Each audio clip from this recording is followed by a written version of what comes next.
In an election between two candidates, 82% of voters cast their votes, out of which 4% were found to be invalid.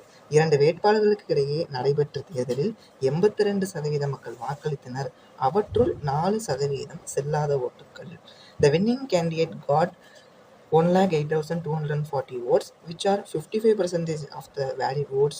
What was the total number of voters who cast their votes in this election? ஒரு ஊரில் ஒரு election நடந்திருக்கு. அதில் 82% மக்கள் ஓட்டு போட்டிருக்காங்க. போட்ட ஓட்டுகளில் 4% செல்லாத ஓட்டு.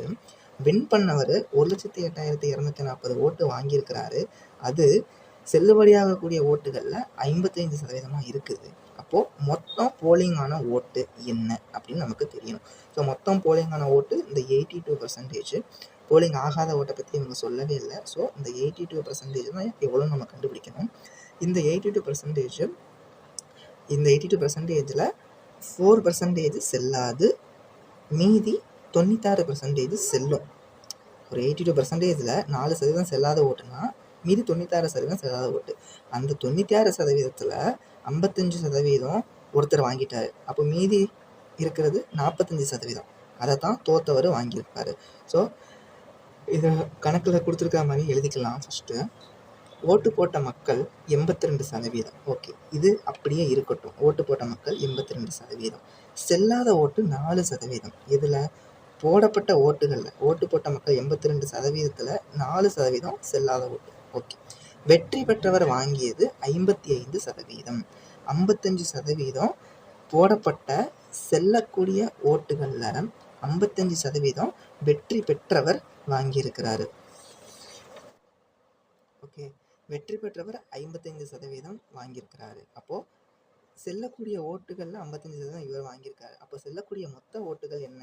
வெற்றி பெற்றவர் வாங்கினது கூட்டல் தோல்வி பெற்றவர் வாங்கினது, ரெண்டையும் கூட்டினா நமக்கு செல்லக்கூடிய ஓட்டுகள் கிடச்சிரும்.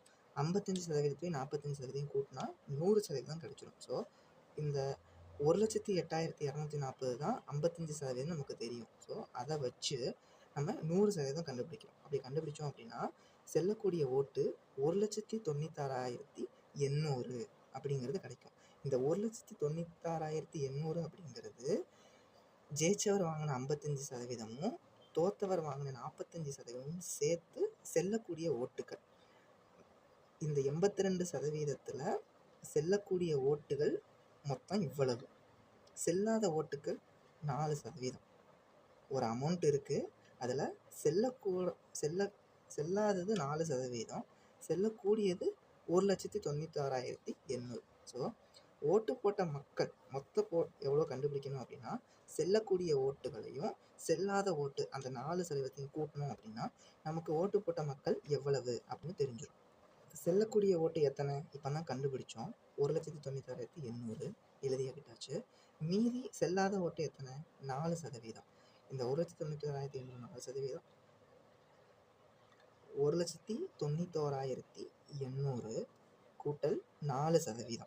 இது 4%னா இது 96%. ஸ்டார்டிங்லேயே நம்ம பார்த்தோம் இல்லையா, இது 4% அப்படின்னா இது 96%. ஸோ இது 96% வச்சுக்கிட்டாச்சுன்னா இந்த 4%த்தை நமக்கு ஈஸியாக கண்டுபிடிச்சிடலாம். 4% கண்டுபிடிச்சி கூட்டினாலும் கூட்டலாம், இல்லை இதை 96% வச்சுக்கிட்டு நம்ம 100% கண்டுபிடிக்கலாம்.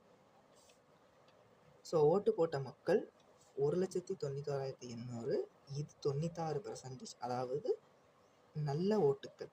மீதம் இருக்கக்கூடிய அந்த செல்லாத ஓட்டுக்களையும் சேர்த்தாதான் 100%. இதை 96ன்னு வச்சு 100க்கு போட்டோம்னா நமக்கு கிடைக்கக்கூடியது 2,05,000. ஸோ ஓட்டு போட்ட மக்கள் 2,05,000. கணக்கில் ஸ்டார்டிங்கில் கொடுத்துருக்கிற அந்த 82% அப்படிங்கிறத இதில் நம்ம அப்ளை பண்ணவே தேவையில்லை. அதை அப்ளை பண்ணாமையே நான் கொடுத்துடலாம். ஏன் அப்ளை பண்ண தேவையில்லை அப்படின்னா 82% மக்கள் தான் ஓட்டு போட்டிருக்காங்க. இங்கே ஓட்டு போடாதவர்களை பற்றி கேட்கவே இல்லை. ஓட்டு போடாதவங்க சம்மந்தப்பட்டிருந்தால் தான் நம்ம அந்த 82% எடுக்கணும். ஸோ 82% அப்படிங்கிறத ஒரு பொதுவான நம்பராக வச்சு நம்ம அந்த ஆன்சரை கண்டுபிடிக்கலாம். தேங்க்யூ.